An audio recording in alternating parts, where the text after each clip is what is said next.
Dear students, آج ہم بولی جو کہ شارٹ سٹوری تھی اس کو آگے پڑھیں گے. کل ہم نے پڑھا کہ بولی جو اس کا اصلی نام سلیکھا تھا اس کو بولی کیوں کہا گیا.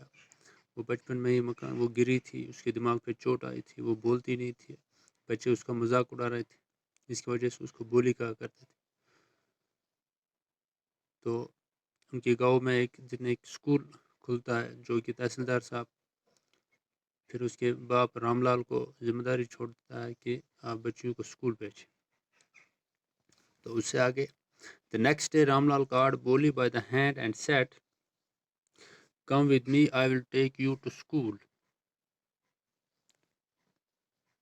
Boli was frightened. She did not know what a school was like. She remembered how a few days ago their old cow Lakshmi had been turned out of the house and sold. تو دوسرے دن رام لال اپنی بیٹی کا ہاتھ پکڑ کے اس سے کہتا ہے کہ چلو میرے ساتھ، میں آپ کو اسکول لے جاتی ہوں. لیکن بولی اسکول کا نام سن کے ڈر جاتے، اس کو پتہ نہیں ہوتی تھی کہ اسکول کیا ہے. اس کو خالی مویشی کے ساتھ لگا تھا اور اس کو وہی کچھ یاد ہوتا تھا کہ ان کے گھر میں ایک گائے تھی، اس کا نام تھا لکشمی، اس کو لکشمی کی پکارتے تھے. اس کو بس یہی چیزیں یاد رہتی تھی، لیکن اسکول کا نام اس کو پتہ ہی نہیں تھا کہ اسکول ہے کیا چیز. وہ ڈر گئی اسکول کا نام. تو پھر جب آپ نے اس کو کہا کہ چلو میں اسکول ہے، تو وہ اسٹیمرنگ کرتے ہیں. دیکھو، no no no no no stammering means تلانا. She shouted in terror and pulled her hand away from her father's grip. وہ چلائی اور اپنے ہاتھ کو باپ کے ہاتھ سے کھینچا اور ٹھیک اور چلانے لگی. What is the matter with you, you fool? shouted Ramlal. I am only taking you to school, or else what will the teachers and the other school girls think of us when they see her? تو باپ نے اسے کہا، بیوقوف، آپ کو کیا ہوا؟ میں آپ کو خالی اسکول لے جا رہی ہوں. ٹھیک، اگر آپ اسکول نہیں گئی تو سمجھو کہ ٹیچر لوگ اور باقی جو لڑکیاں اس اسکول میں ہیں وہ کیا کہیں گے. New clothes had never been made for Boli. The old dresses of her sisters were passed on to her. No one cared to mend or wash her clothes, but today she was lucky to receive a clean dress which had shrunk after many washings and no longer fitted Champa. She was even bathed and oil was rubbed into her dry and matted hair. Only then did she begin to take better than her home. اور دیکھو، اس سے بھی یہ پتہ چلتی تھی کہ بولی کی طرف کوئی دھیان نہیں دیتا تھا، اس کے کپڑوں کی طرف، اس کی صفائی کی طرف. لیکن اس دن اس کی بہن کے پرانے کپڑے اس کے لیے تیار کیے گئے، ان کو دھویا گیا، اس کے بال دھوئے گئے، تو اس کو اسکول بھیجا جا رہا تھا. اس سے یہ بھی پتہ چلتا تھا کہ وہ گھر میں بھی گھر کے فیملی ممبرز بھی اس کو اگنور کرتے تھے. When they reached the school, the children were already in their classroom. Ramlal handed over his daughter to the headmistress. Left alone, the poor girl looked about her with fear-laden eyes. There were several rooms, and in each room girls like her scattered on mats, reading from books or writing on slates. The headmistress asked Boli to sit down in a corner in one of the classrooms. جب وہ school پہنچے تو بچے school میں already class میں بیٹھے تھے. تو رام لال نے اپنی بیٹی کو ہیڈ مسٹرس کے حوالے کیا. ٹھیک، لیکن بولی بہت مایوس تھی. اس اسکول کے بہت سارے کمرے تھے، ہر ایک کمرے میں بچیاں لڑکیاں بیٹھی تھی. وہ اپنی کتابیں پڑھتی تھی اور کچھ سلیٹس پر لکھتی تھی. تو ہیڈ مسٹرس نے بولی سے بھی کہا کہ چلو آپ بیٹھو. ایک کونے میں اس کو بٹھا دیا class room. Boli did not know what exactly a school was like and what happened there, but she was glad to find so many girls almost of her own age present there. She hoped that one of these girls might become her friend. بولی کو یہ پتہ نہیں تھی کہ school کیا ہے، لیکن وہ بہت ساری لڑکیوں کو دیکھ کر وہاں خوش ہو گئی اور اس نے یہ سوچا کہ چلو کسی کے ساتھ میری دوستی ہوگی. The lady teacher who was in the class was saying something to the girls, but Boli could understand nothing. She looked at the pictures on the wall, the colors fascinated her. The horse was brown, just like the horse on which the Tehsildar had come to visit their village. The goat was black, like the goat of their neighbor. The parrot was green, like the parrot she had seen in the mango orchard, and the cow was just like their Lakshmi.